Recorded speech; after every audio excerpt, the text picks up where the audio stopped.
Hey, good morning, everybody. Welcome to another Cars and Coffee with me, Kenny Brown. And if you're a car guy or gal, then we've got a pretty good episode coming up. If you want to learn more about cars and performance, this is a good one because we're going to talk about building power on a 463 valve today, along with answering all your questions. We've got some questions from the Speed Therapy Society. And of course, you can remember, you can always be sending questions in, and we get in the end, I'll try to answer as many as I can. So we're going to talk about the 463 valve today, a little bit about the Mustang Challenge and FR500S, which is one of the cars that we're working on right now. And then a little more on the Speed Therapy Academy, which is coming up. And I know you can come tune in Saturday mornings because you want to learn. If you really want to learn, Speed Therapy Academy is the place, because later I'll go over all the things we go over. I mean, it's the people that have taken the first one really came away with a lot of good information, knowledge, and they can't wait to get back out and put all that knowledge to work. Let's see, we got questions. Oh, and Carrie's little reminders down here. She says she always has to remind me. I forget the little stuff. I never forget the technical stuff. I never forget the technical stuff because it's like impaired in my brain. So anyway, in her reminders, be sure to, or make sure you share what we're doing today, because this is going to be kind of a cool episode. Share it with your friends, and also start watch party. I'm sure you know how to do that, or there's this. How do you just click a button up and it'll say this. Yeah, just click a button. You can tell where my level of technology is like metal things that move. Let's see. Also subscribe to the newsletter. The newsletter is being changed for 2021. We're going to start adding some articles and do some more technical things and make it a little more interesting. Plus, any news will be in the newsletter, of course. So be sure to subscribe to the newsletter. And if you're not a member of the Speed Therapy Society, please join, because that's where all the questions come from that I answer in Cars and Coffee, because I talk about what you want to learn about. Okay, and artwork this month, we're leaving Nicholas up there, okay? Nicholas Watt, one of my favorite artists. There. I figured that with a name like Nicholas and a bright red Ford GT40, that had a lot of Christmas spirit to it. So just imagine a bunch of presents stacked up on the back. Okay, running down my list. Let me do a couple of questions, answer a couple of questions. Brian wants to know how much rake you like to see in your race cars when setting them up. Okay, it's kind of a really broad question. Setting up a race car, setting up a street car are kind of two different things. But just kind of as roughly with live axle cars, I typically like to see a quarter to a half an inch rake to the back, meaning the back is up a little bit more. That just puts the wing up a little bit more if it's got one. And I always check the ride height. When we check ride height, to keep it really simple, we just measure from the ground to the center of the wheel to fender lip, because that's a constant. Anyway, we always like to keep a little bit of brake, but I only do it in a race car with the driver or equivalent weight in the car and half a tank of fuel, so that we're kind of in the middle of the rear weight. And that's why I put a little more rake into the back, because as the gas tank's full, it's going to come down, and then it's going to work its way back up. So that's what we do on a race car. The street car, it's pretty simple. We do the same thing, except we don't bother about having people in the car, because the cars weigh so much. We just put like a little bit of rake to the back of live axles. Now IRS cars, with IRS cars, I like to run them pretty flat with no rake in them at all. Unless if there's a wing that's not real tall, then we might put the back up a little bit just to get a little more air to the wing. But that's kind of how we do that. And also with a little more rake in the back, if you got a wing, have to run rake with the wing, and also stronger springs, because it's going to push it down the straightaway. So that's that question. We had another question. We talked about last week about the oil pump gears in modular motors, and the question came in, do you upgrade the oil pump gear for a 3-valve or a 4-valve engine that's road racing? Absolutely. In fact, street car, track car, race car, if you have the front cover off of your engine, doing chains or cams or anything, put a billet steel oil pump in. It's just insurance. If you're rebuilding the engine, absolutely put the steel oil pump in. I would show you when we've got one ordered right now, but it didn't turn up. Maybe in another episode, I'll show you what steel oil pumps look like. But absolutely use the steel oil pump always. Got a little frog in my throat today.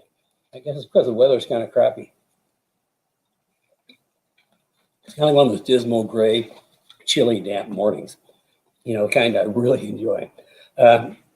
Okay, let's talk a little bit about the FR500S Mustangs. In 2007, Ford Racing built a small fleet of Mustangs. They call them Miller cars for Miller Motorsports Park for their driving school. And they built those in 2007. And then in 2008, they built the FR500S, which was a little more advanced than the Miller cars because they were just school cars. And the FR500S was designed specifically for the Mustang Challenge series. The single mark series, that you can only run the series if you had an FR500S, and they built, I think, something like 77 of them or in that range. I think it was supposed to be 75 initially, and then they ended up with a few more.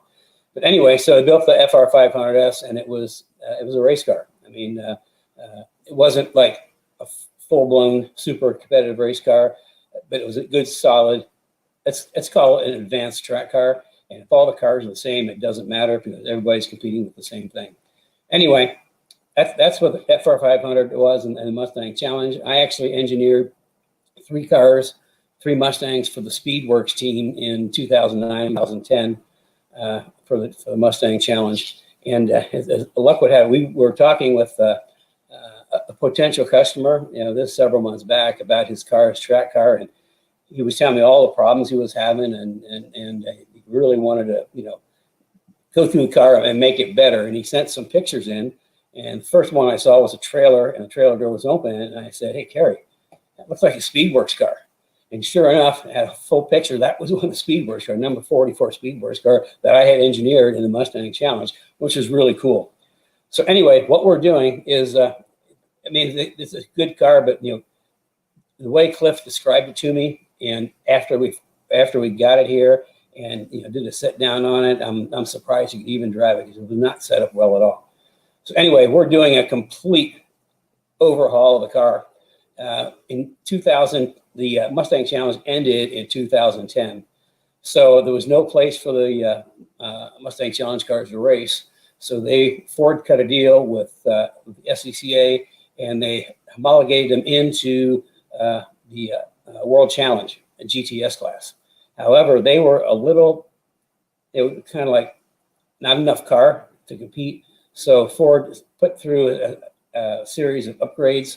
They did a top-end upgrade to get more horsepower, and they allowed my suspension, my AGS 4.0 suspension, to be legal. And so what we're doing with Cliff's car is we're, in the spirit of the integrity of the Ford Racing Mustang, we're setting it up to 2011 World Challenge specifications.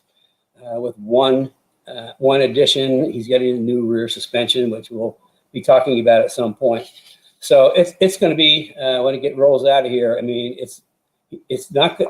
I'm surprised he could drive it as well as he did before, but when he gets it this time, it's going to blow his mind. He's not even going to recognize it's the same car when he drives it. It's going to be faster. It's going to stop. It's going to turn. It's going to feel great. So, but part of that is the getting some power. Now, you've heard me talk about what I do to cars. I always build the performance or the power foundation first, which is chassis, suspension, wheels, tires, brakes. And that's my 5 secrets from the great cars that I build. And we never really add power until we've got a foundation underneath it. It's like building a house. If you have no foundation and you add a second story, it's going to fall down. Well, if you add a lot of power to a Mustang without going through the foundation, you're going to have problems because the cars were specifically engineered by Ford for a specific horsepower range. And, the brakes, the wheels, tires, the radiator cooling, everything was engineered around that specific power. You dump a whole bunch of extra power into that, you're going to overwhelm some system somewhere, whether it be the brakes, the suspension, you get going fast, the suspension is going to let you down. So that's why we always build the power foundation first. In our track cars, we typically, for the most part, stay away from supercharging. Especially when we got to the Coyote cars in 2011, 2014. Boy, they made such great power. We didn't need anything else. So I like naturally aspirated for the track for a couple of reasons. Number one, it doesn't, adding a supercharger package to the front adds weight. Number one. Secondly, it adds complexity. The more things there are, the more things there are to go wrong. So, I mean, sure, they get fast, but in the same token, a Mustang, if you put like a positive displacement, like an Eaton style supercharger, you can't put the power down. I mean, you're just going to spin your wheels up the corner. So that's why we stick with naturally aspirated. And, time and time again, I've proven that I can get off a corner so much quicker than a GT500. I pass them down the straightaway because I'm carrying more speed. Remember, exit speed is everything on track. So anyway, we're putting an incredible power foundation underneath the Cliff's guard. Oh, he's also getting the Pro 4R, my Pro 4R race brakes, because he was complaining that he never really had a good pedal, never really was confident in the brakes. That's going to change. I think you've seen them before when I featured them. Our Pro 4R race brakes are amazing. They have all the features of like $8,500 a set race brakes, except they're lighter and cost like half the price. So we're pretty happy with those. And if you've got a dedicated track car, race car, you really need these Pro 4R front brakes. Okay, getting back to what we're going to talk about today, and that's power. We're going to add some power. We've got the foundation done, so now it's time to put power. Now, as I've talked about before, the bottom end of the motor, you don't make power at the bottom end, although you can lose power. If you have your bad rings or anything like that, you can lose power on the bottom end. The only time you can pick up increase in power with the bottom end is if you put a stroker kit in, add displacement, you'll increase torque. But real power is made at the top of the motor because the internal combustion engine is nothing more than an air pump. Air in, air out. Air in with gas, compress it, bang, air out. So the more air you can get in and out, the bigger bang you get and the more power you make. It's just that simple. So real power comes from the top end of the car. And we're going to talk about the upgrade kit that Ford Racing put out. And I'm specifically kind of following the Ford Racing, what they did just to keep the integrity of the car. I mean, there's certainly some better components out there than the Ford Racing ones, but it's just a track car, and I want to make it, to add value. This is going to be a 2011 FR500S / WC for World Challenge. So, where do we start? Well, see, over my left shoulder, it looks like I got some turtles upside down back here. And we got a banner across the bottom. Okay.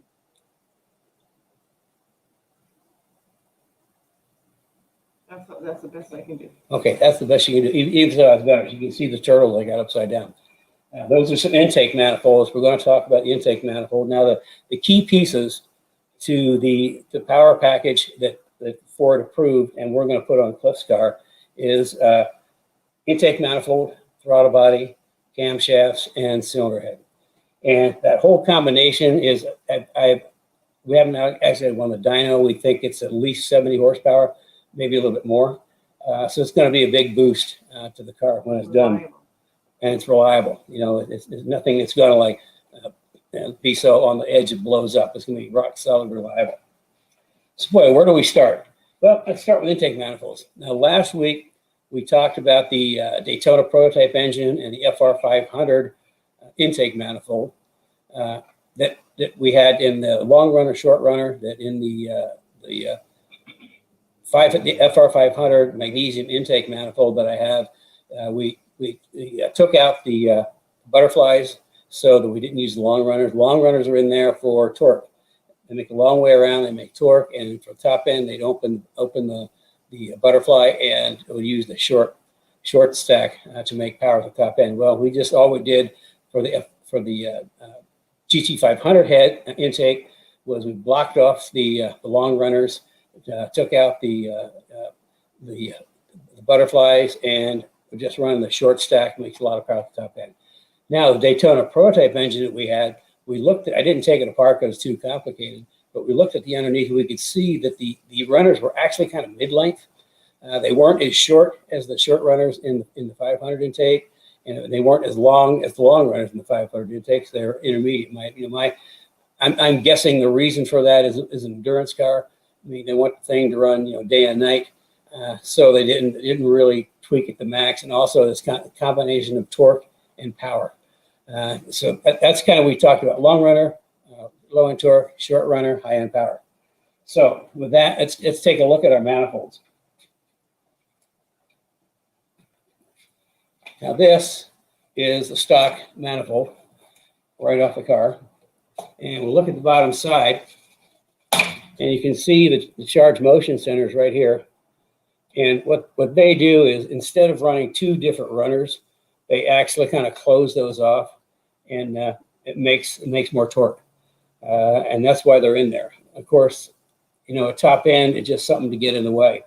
And you can see by the length that these runners go all the way around and they'll come all the way underneath. So that's a pretty long runner, which means it's going to make torque, but also they'll make some power on the top end. But it's mostly like torque and mid-range is what you see how this manifold was constructed.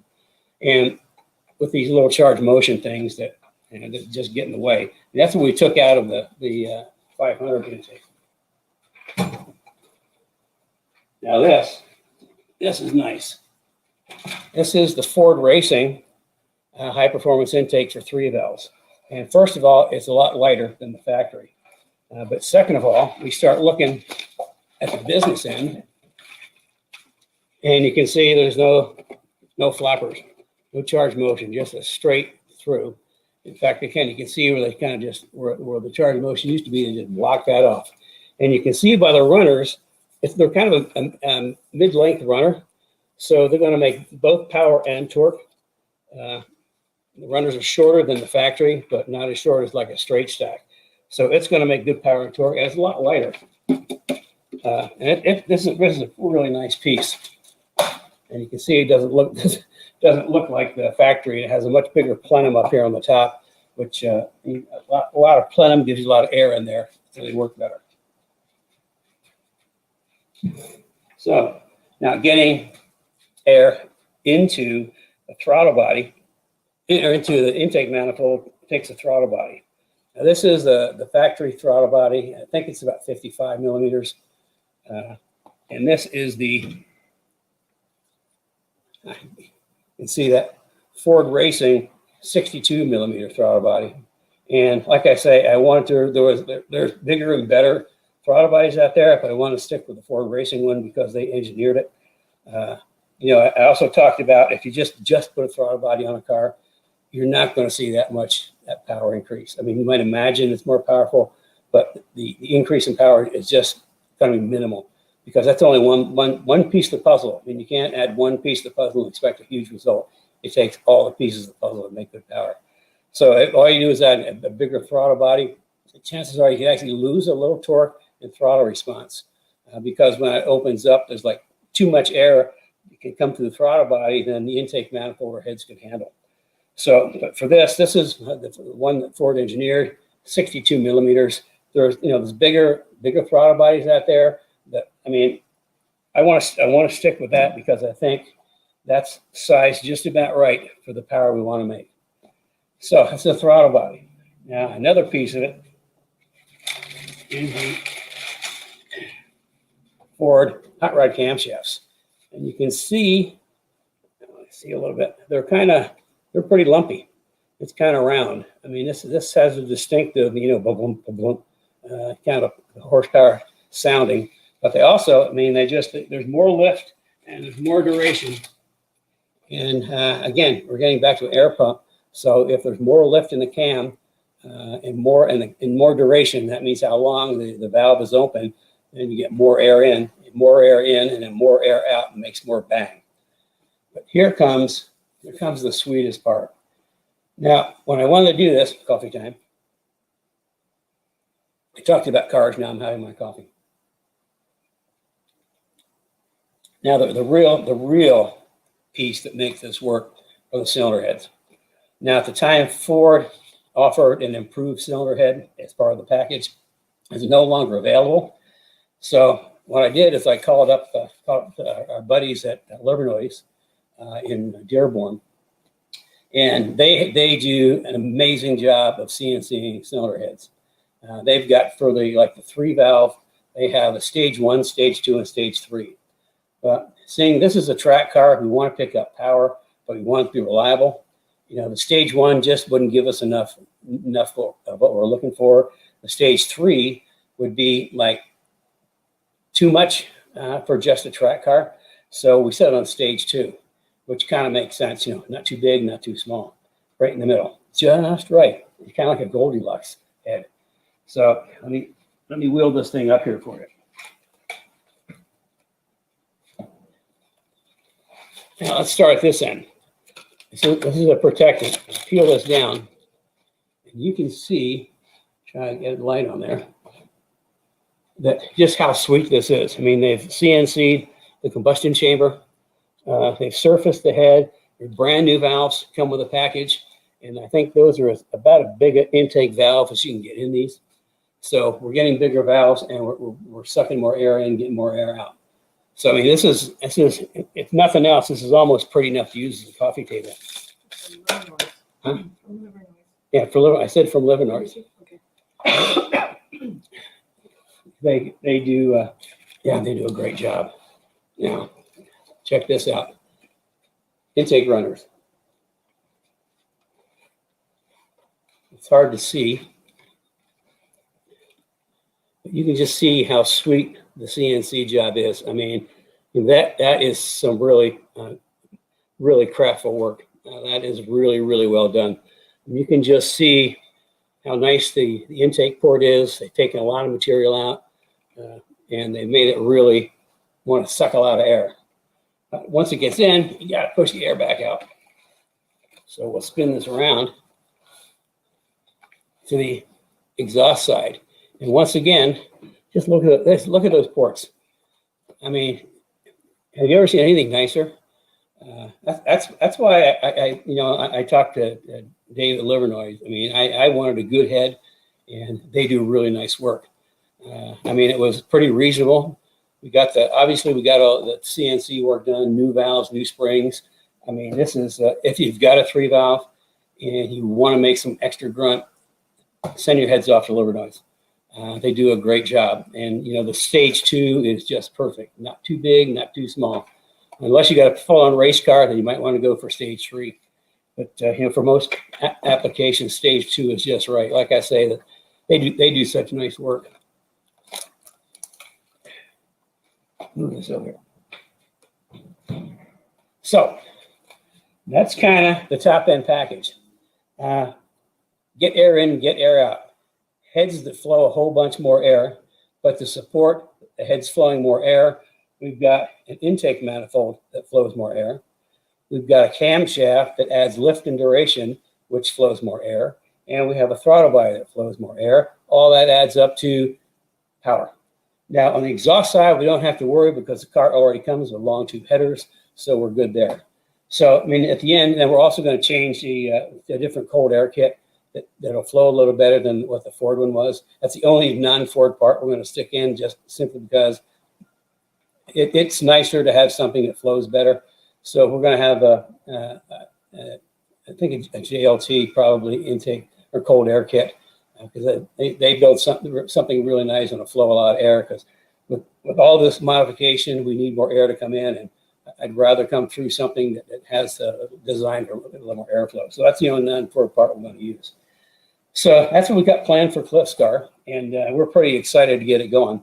We've got the engine, the short block is down at the engine shop. We've got the guy that does our engines has been doing our mod motors since the mid-90s. So he's done a lot of them. He's really talented, really good. In fact, he's one of the few people that's certified by Cosworth to rebuild Cosworth Formula One and IndyCar engines. In fact, he was actually trained by Cosworth in the UK, so he knows what he's doing. We've actually got 3 motors lined up this winter for him. So, but that's the engine part. Interesting. Hooker just called for you. Gary said Tom, our engine guy, just called for me on my phone. Perfect timing. Yeah, I know.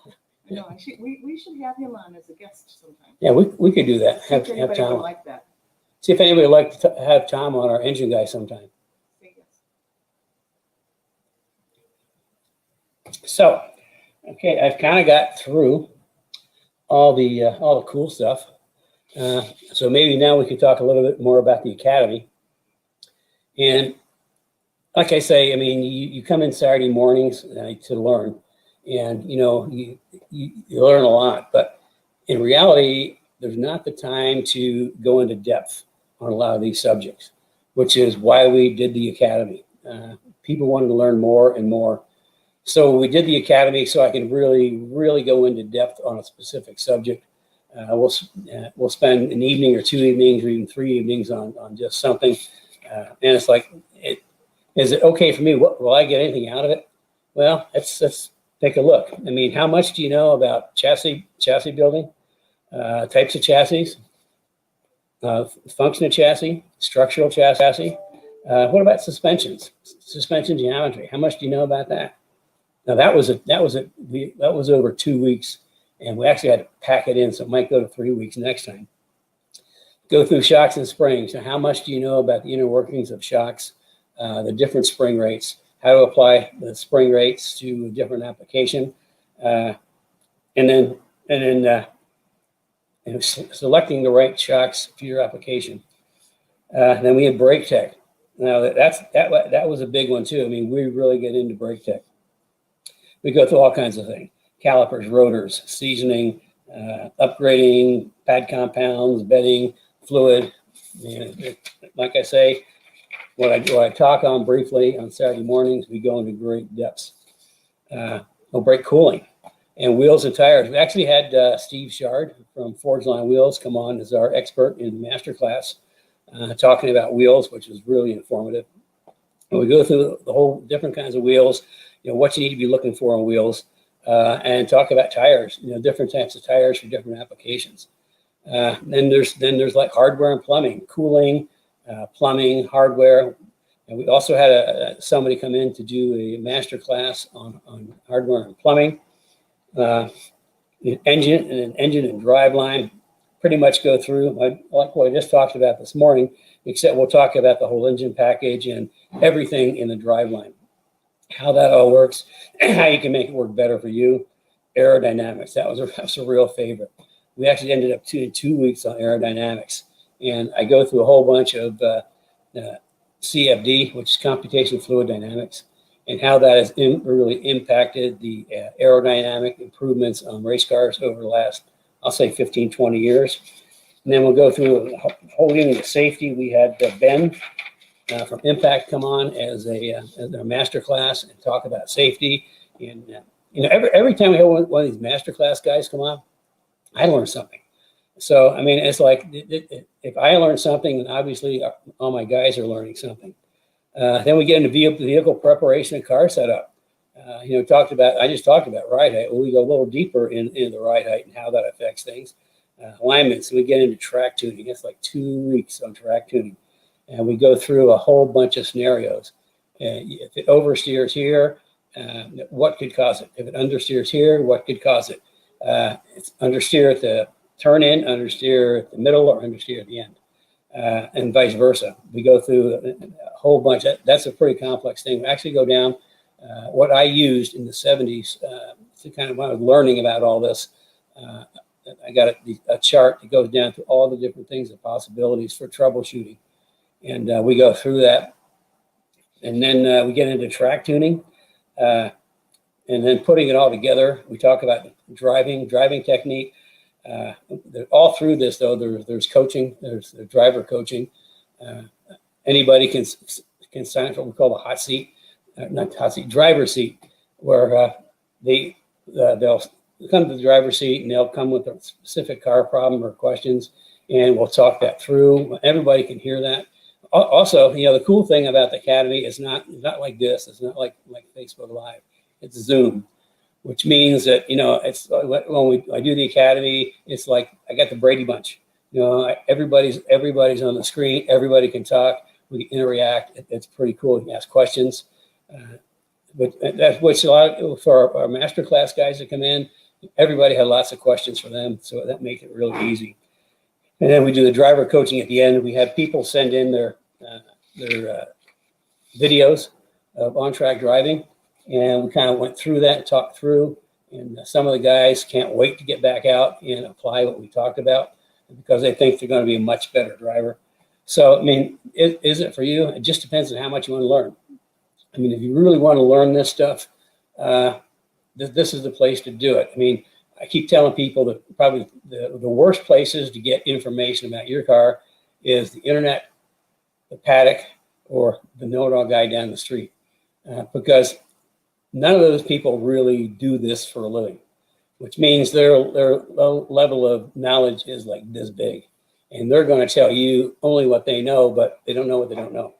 So, I mean, if you want to be the guy that knows and don't have to ask the guy next door to get wrong information, you can do it all yourself. You know, you can show up at the track and look like a pro, getting your car ready, getting it set up. Or if it's a street car, I mean, you can be kind of like the envy of all your guys' street cars. You got to know how to build your car, how to set up your car, how to make it work.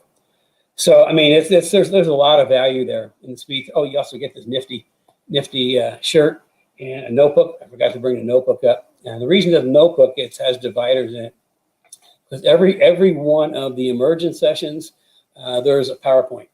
And that PowerPoint lives in the resource section of the Academy, and it's available for download. So people can download the PowerPoint from each week and 3-hole punch it, stick it in their notebook. The only one that is not available for download is the section on suspension geometry, because I talk about things that I really don't want a lot of people to know. There's nobody else, and if you look around the industry, try to ask anybody else about suspension geometry, and you're going to get a whole bunch of different answers. And that's the thing. That's why we're not allowing people to download that particular thing, because there's information in there that is, that's all my cars work so good. I've been working on suspension geometry for years. The thing about, most of the aftermarket companies, there's a lot of torque arms out there for rear suspension. And the way I look at torque arms is, I mean, they're good for a straight line. I mean, they're really good for straight line acceleration, but they have real weaknesses under braking. And you got a geometry that's not really the best when you look at it. And with the 3-link, I can put the instant center where I want, put the roll center where I want. I mean, I can really take a 3-link and make it work. And I think if people that just throw a torque arm on there don't understand rear suspension geometry, or they do something different. But it's quick and easy, and everybody does it except me. So, I mean, the Academy's a pretty cool thing. And something else I just found out about is that we've had some people say this time of year is kind of tough with the wife, with all the Christmas stuff. And so we have arranged on our website, we have a company that does financing for us for parts, that you can finance parts, make it easier, make it a little easier.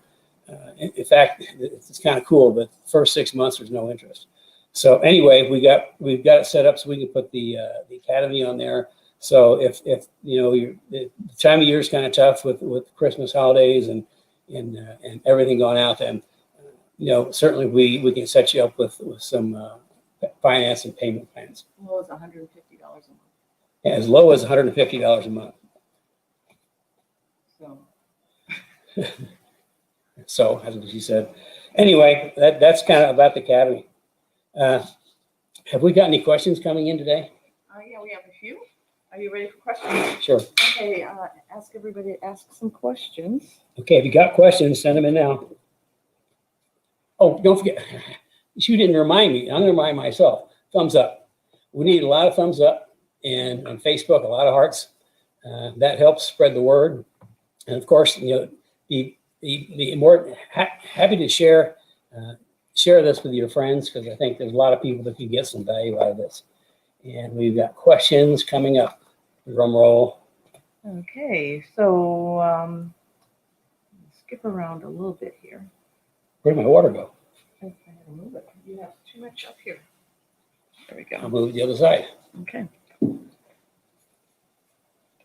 So, oh, Cliff Glenn said, Kenny knows this stuff. I learned enough that I realized that I wanted to know even more. The Academy was pretty cool, and the people in the class turned out to be darn awesome too. Made great friends all over the country and from Bulgaria. So, Chris asks, let's see, Jeff Giacobucci, I believe, let's see, everything's skipping around a little bit. Sounds like he has a short wheelbase Thunderbird. Ooh, Yeah, send pictures of that. yeah, send some pictures in. Chris Mellitu said, do you dyno engines after the setting them up? Yeah, it depends on what we do to them. Some of the basic stuff we really wouldn't, but when we're doing a full engine like this, we will. We don't do it dyno ourselves. We have to sub that out to somebody else. My old shop on Gas Finale, we had a really cool dyno, but we're not there yet. After we're rebuilding the program, but yeah, on some we do. Basic stuff like cold air and exhaust. We really don't need to spend the time on the dyno because we can plug in a tune that's already there.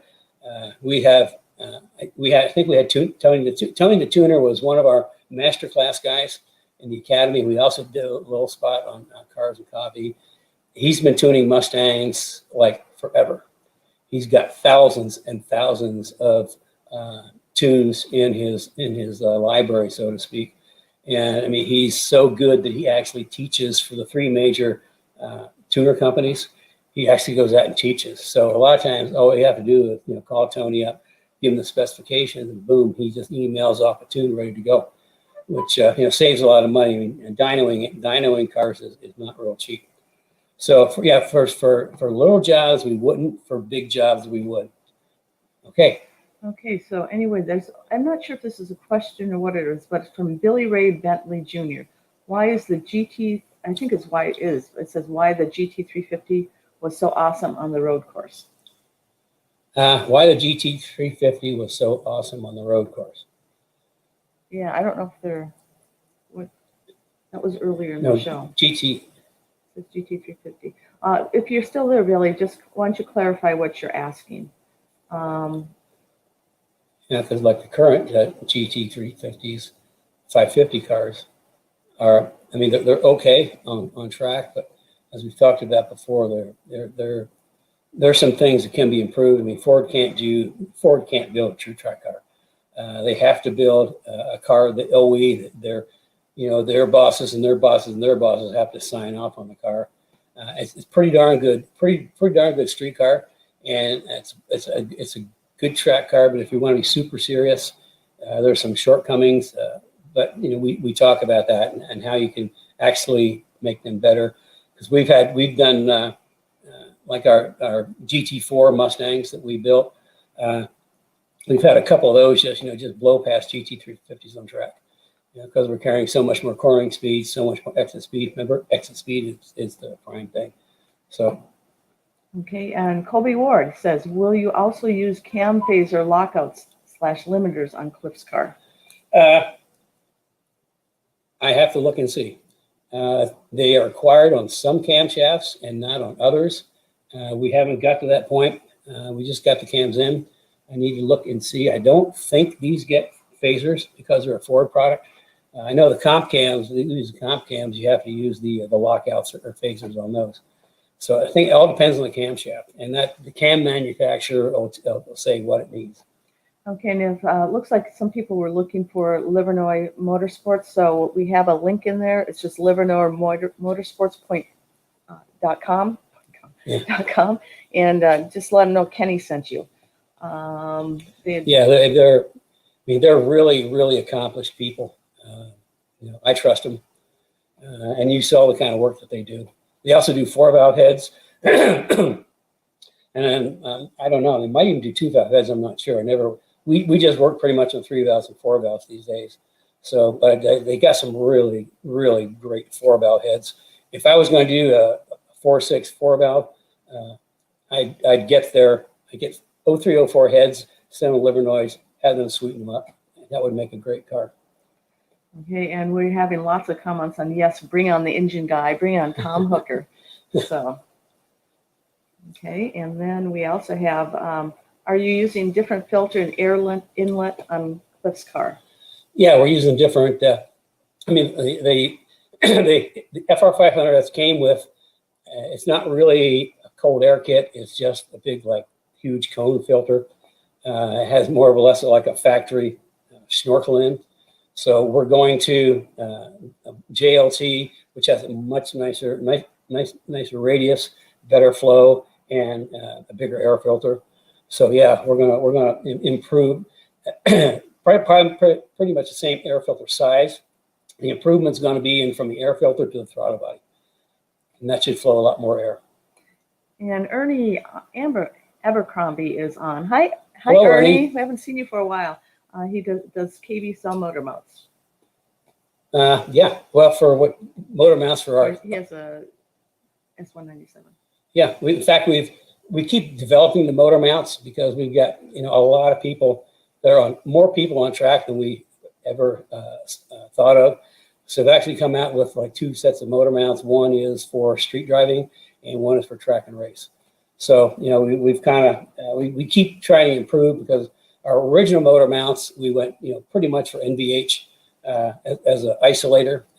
We don't use urethane. We use actually vibration material, like for machines. And the original, it was great for NVH, that's noise, vibration, and harshness. But the guys on track were tearing them up. So we keep developing. I think we're pretty good package now for the track guys. And we've made that sort of the same improvements for the street guys. We keep going up in density on the vibration.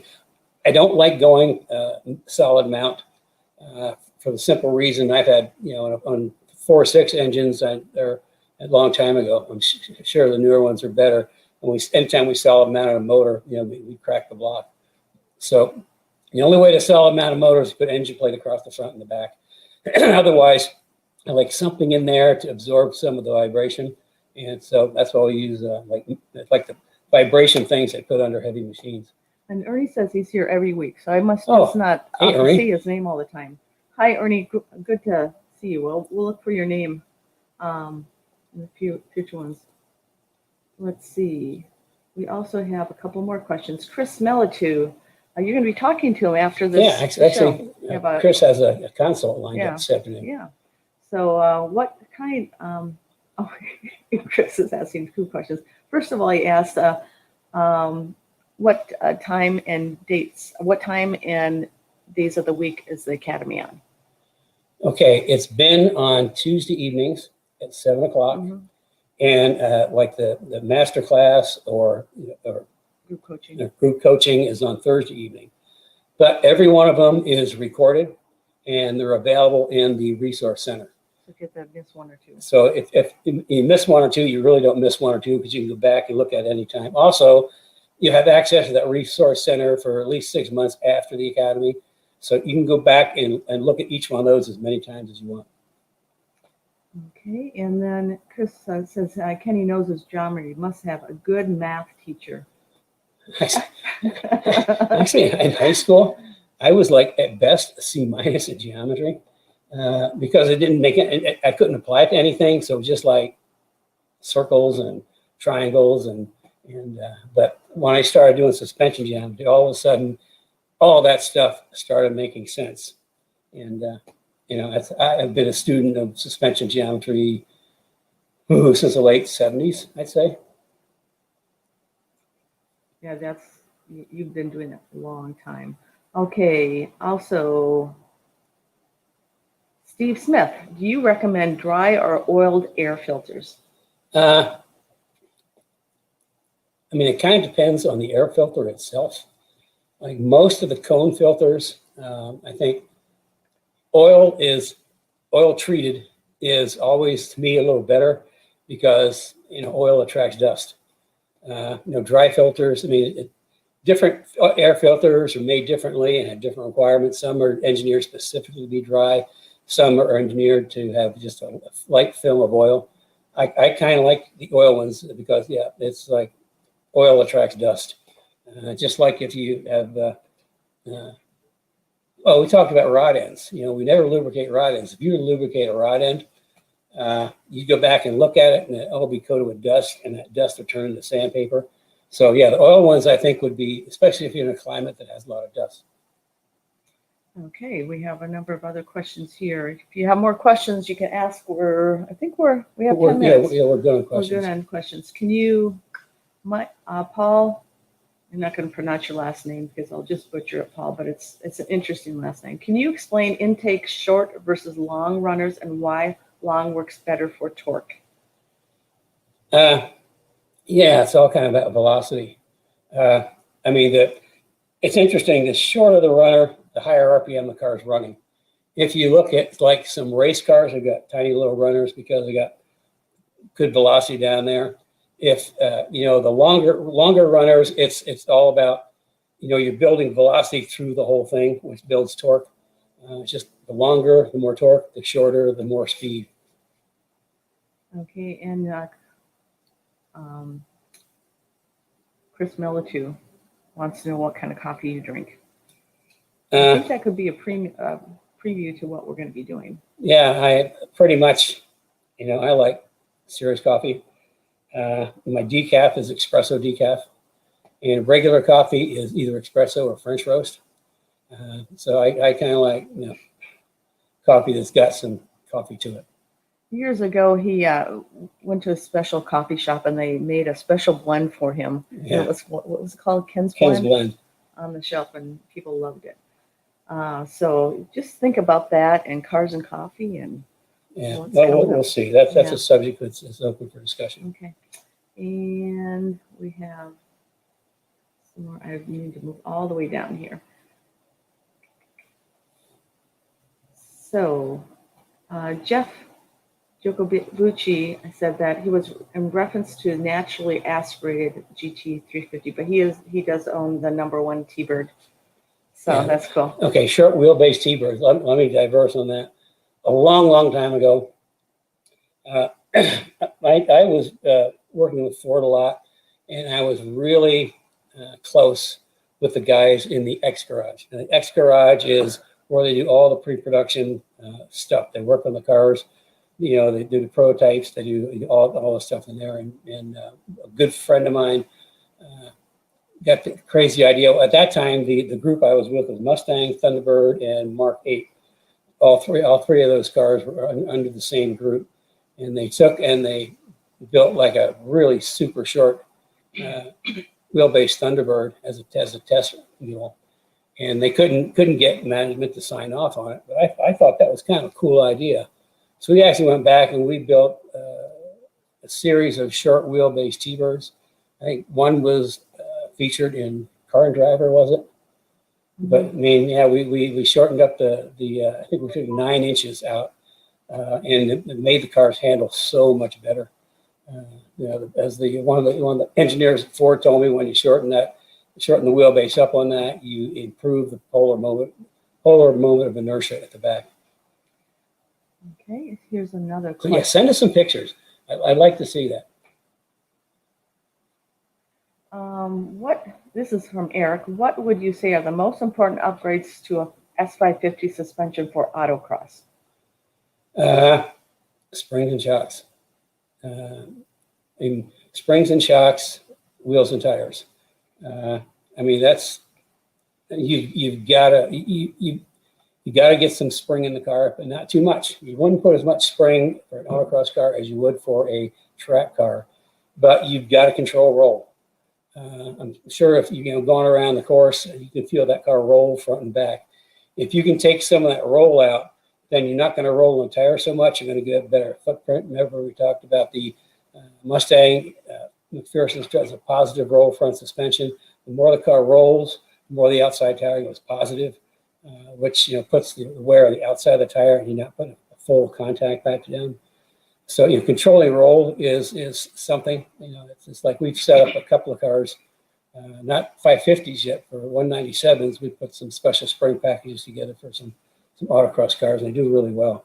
So I would say springs and shocks, front sway bar possibly. I would not do a rear sway bar. We found in early testing of the 550 platform that we had anytime I use an adjustable rear sway bar, I ended up setting it at full soft. Otherwise, the cars would get too loose. So I thought, if I'm setting these sway bars up at full soft, why would we even put them on? So we had a front sway bar, but not a rear sway bar. Also, I think there's some improvement to be made in locking down the rear IRS carrier. We've got a kit that we use that works pretty good. It's pretty easy to install. That helps from what IRS carrier moving around, and it helps with wheel hop.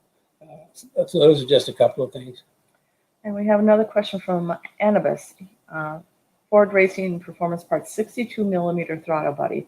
Would a tune be required?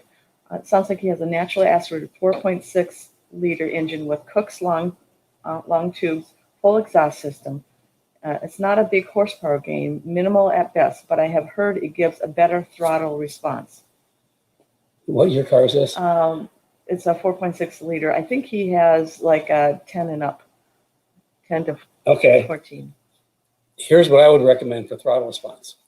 Going to a bigger throttle body, 10 and up, that'd be a 550 car. I mean, No, S197. Coyote car. Yeah. I would. You want throttle response? You need a pedal max. I mean, pedal max. We put pedal maxes on every single car that we do. So what is pedal max? Pedal max is this little gizmo that plugs in. You've got on these cars, you've got electronic throttle control. There's no wires or anything. It's all done electronically. This little gizmo plugs in between the gas pedal and the loom that goes to the computer. And what it does, it speeds up the signal from your right foot to the computer to your throttle. And it's pretty amazing. It comes with a little dial that you can go from 0 to 100. And at 100%, I mean, you hit that throttle, it jumps. I mean, it literally jumps. In fact, it's so responsive that when I'm in a parking lot, I have to turn my car all the way down to 0 because just hit the gas a little bit and the car will leap. Also in snow and rain, I turn it all the way down. Typically, I run my cars about 70% of the throttle max or pedal max. And we did one of the episodes. I actually had some charts that showed the difference in pedal response, and because of that, it does pick up some horsepower and torque. So you put a pedal max in, it's going to blow you away. The kind of throttle response you get. You get far more throttle response from pedal max than you would throttle body. Okay, there's some more conversation going on about Jeff's short wheelbase Kenny Brown T-Bird. So that's pretty interesting. 80, somebody was asking the years, 89 to 90s. He also has a short wheelbase Lincoln Mark 8. Oh, so man, I wonder if Doug did that. Yeah, I'm sure Doug did it. Yeah, Doug probably did that. That was the guy that did our short wheelbase cars. Okay, and then we have, hopefully I'm not missing anybody here. Here's one right here. Chuck Foley. Oh, he's just saying, howdy from Oklahoma. The Oklahoma Mustang Club is the host for the MCA Grand National Show September 2021. Cool. Oh, there we go. Yeah. Let us know that. Chuck, pop in every so often. We'll make that announcement. Yeah, we'll promote it for you. Yeah. And what type of exhaust upgrades are you making on Cliff's car, if any? None really, because they come with full length headers, so we don't need to do that. I would like to change the mufflers because he's got kind of not a flow through muffler, but the problem is, in fact, when the car came in, he had the exhaust pipes came out in 2 little tips that turned one way, and the reason for that is to keep under the noise regulation at Laguna, because I guess they're pretty strict about that. So really, unless I can come up with a quiet, straight-through muffler, I don't think I'm going to make any changes. It's got nice headers. It's got X pipe. The exhaust is already there. Okay, so here is Kyle Wagner's asking a question. I'm going to start out at the end. He's building a mild, naturally aspirated 4.6 with comp cam stage 2 with stiffer springs. So here's this question. He's a little late to the party, so you may have answered this question already. I've heard that to get high-end horsepower in those engines, you need to apply a larger throttle body and port the heads, but that tends to take away from the lower RPM. Is this true? And is there any recommendations to keep low-end torque while also increasing high-end RPM and power? What kind of 4-valve is it? It doesn't say, it just says 4.6. Oh, 4.6? Yeah. Okay, that's a Cobra. Okay. Yeah, the thing is, there's not a lot of intake manifolds available for the 4.6 4-valves. I've got a magnesium FR500 where it works really good. I've seen some others out there that kind of get expensive. But, I mean, porting the heads, it's just going to make more of everything. Getting a nice set of CNC ported heads makes a big difference. And with the intake manifold they have, Kyle's was a 2008. 2008. Yeah, I think that's that's his question. It's 2008. A 2008 would Yeah. be a 3-valve. I said it was a 4.6. It's 4.6 3-valve. Okay, Yeah, 4.6 3-valve. Yeah. So now that I know that, what's the question again? Okay, let's see. It's too bad we can't talk, Yeah. right? Okay, so This is the academy. We'd be talking Yeah, back and forth. yeah. I've heard that to get high-end horsepower in these engines, you need to apply a larger throttle body and port the heads, but that tends to take away from the lower RPM. Is this true? And is there any recommendation to keep low-end torque while also increasing high-end RPM and power? Well, at the very beginning, we went through the whole upper part for a 4.6 3-valve in making power. I've got a set of Livernois ported cylinder heads, CNC ported, which is what the thing that makes it all work. And then we have the hot rod cam and the 62 millimeter throttle body, and then the intake now, the Ford Racing intake manifold. And the amount of low end torque that you're going to lose is going to be pretty negligible, because what you're going to gain is a lot in the mid range and a lot at the top end. So that if you've got a stick car, actually low end torque is not as important as mid range torque and upper end power. So that's the combination we're using on Cliff's car: the Livernois Stage 2 CNC ported heads, the 62 millimeter throttle body from Ford Racing, the hot rod cams from Ford Racing, and the intake manifold, high performance intake manifold from Ford Racing. If you wanted to make power but didn't really are focused on low end torque, then leave the stock cams in and do everything else we just did. It's still going to make more power, not as much at the top end, but it's going to make more power at the low end, nor torque at the low end. Okay, I think that is it for the questions. If anybody has anything else, put it up very quickly or we'll have to wait. One thing that I noticed that we probably should have done is shown pictures of Cliff's car. Even though we're just talking about his engine, it would have been nice. So we'll be talking about Cliff's car closer to the time it's completed. So we'll throw some pictures up at that point. We're kind of limited because we're on this little Facebook camera here. So yeah, our camera. So it's very limited right now. So yeah, the last question for the 3-valve, 4.6 3-valve. Go into this episode is going to be posted on YouTube, Kenny Brown TV, and go in and watch the first part of the episode because I go through the whole thing and show the heads and everything. And if you want more information, just set up a 15-minute consult with me, and we can talk through.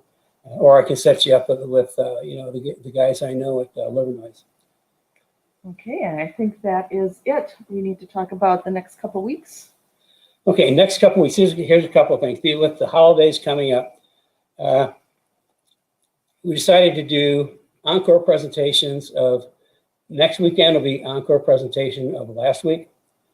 We'll talk about the engine on the Daytona prototypes, and the following week is going to be encore presentation of this week because there are a lot of people interested in the engine stuff.